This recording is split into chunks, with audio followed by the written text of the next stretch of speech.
Assalamualaikum warahmatullahi wabarakatuh. Apa kabar hari ini anak-anak? Alhamdulillah, semoga Ustazah doakan semua dalam keadaan sehat walafiat. Hari ini kita akan mempelajari pelajaran agama Islam dan budi pekerti. Sebelumnya, mari sama-sama kita berdoa dulu, doa sebelum belajar. Yuk kita mulai. Bismillahirrahmanirrahim. Rabbi zidni ilman warzuqni fahman waj'alni minas sholihin. Nah, pada hari ini kita akan mempelajari materi Rasul Ulul Azmi. Nah, di materi Rasul Ulul Azmi ada beberapa poin yang harus kita pelajari. Yang pertama, pengertian Rasul Ulul Azmi, keutamaan para Rasul Ulul Azmi, nama-nama Rasul Ulul Azmi, dan meneladani sifat Rasul Ulul Azmi. Baik, insyaallah yang pertama yang akan kita pelajari adalah pengertian Rasul Ulul Azmi. Rasul Ulul Azmi artinya adalah Rasul yang paling utama dari segi kesungguhan, tekad, dan kesabarannya dalam mendakwahkan agama, serta ketakwaannya kepada Allah Subhanahu wa Ta'ala.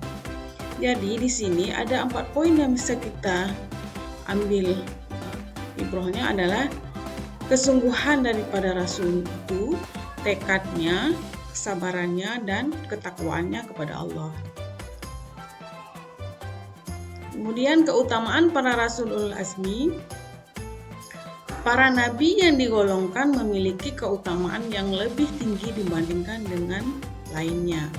Keutamaan itu diperoleh berkat perjuangan dan kesabaran mereka dalam menghadapi tantangan dari umatnya dalam menyampaikan ajaran agama. Jadi memang tidak semua para nabi digelar Rasul Ulul Azmi. Jadi memang hanya Rasul-Rasul pilihan. Nama-nama Rasul Ulul Azmi yaitu ada 5. Nah, hanya 5 orang saja.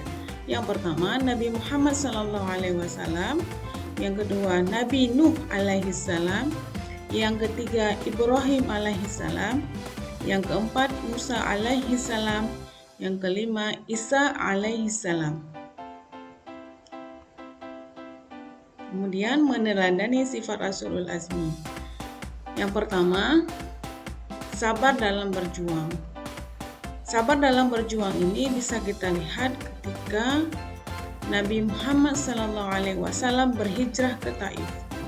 Ketika itu penduduk Taif menghasut orang-orang bodoh dan hamba sahaya untuk mencaci maki dan mengusir Nabi Muhammad SAW dari Taif. Mereka melemparinya dengan batu sehingga kedua kaki Rasulullah berlumuran darah. Ya.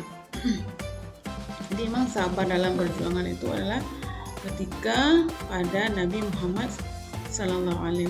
Jadi Nabi sabar ketika penduduk Taif mencaci maki dan melempari dengan batu, ya.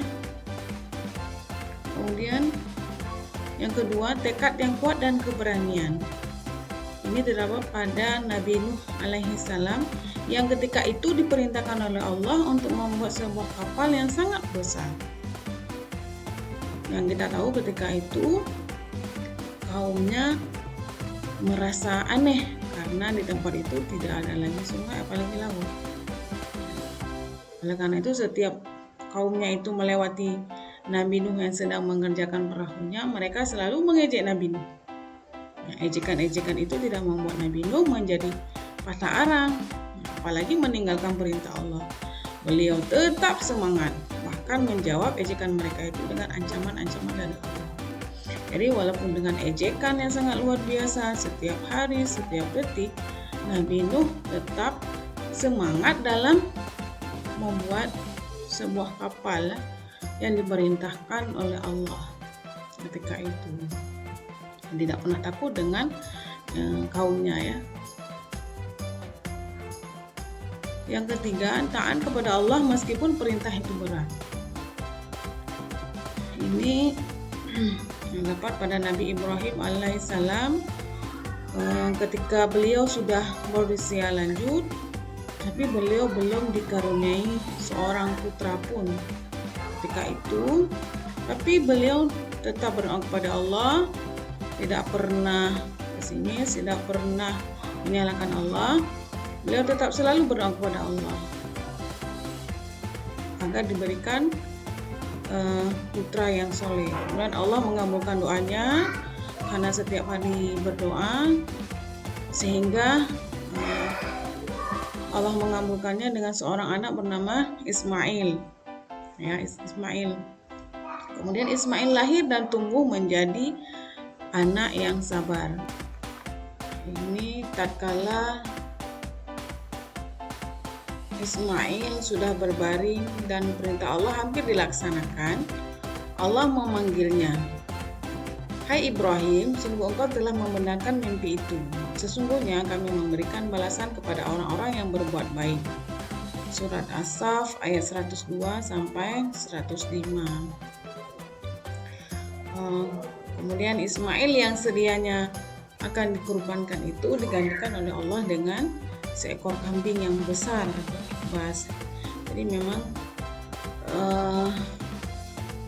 taat kepada Allah ini dengan perintah yang berat ini kepada Nabi Ibrahim dan Nabi Ismail itu sekarang yang dikenal dengan istilahnya kurban, ya, ketika hari raya kurban. Nih anak-anak ustazah semuanya, ada tugas di rumah ya. Ada 3 tugasnya. Yang pertama, jelaskan pengertian Rasulul Azmi. Yang kedua, sebutkan nama-nama Rasulul Azmi. Yang ketiga, ceritakan satu contoh keteladanan Rasulul Azmi yang pernah kamu praktekkan dalam kehidupan sehari-hari, satu saja. Mungkin ini aja pada hari ini tentang materi Rasulul Azmi. Semoga bisa diterapkan dalam kehidupan sehari-hari dengan kita meneladani Rasulul Azmi. Ustazah diakhiri, wabillahi taufiq wal hidayah. Wassalamualaikum warahmatullahi wabarakatuh.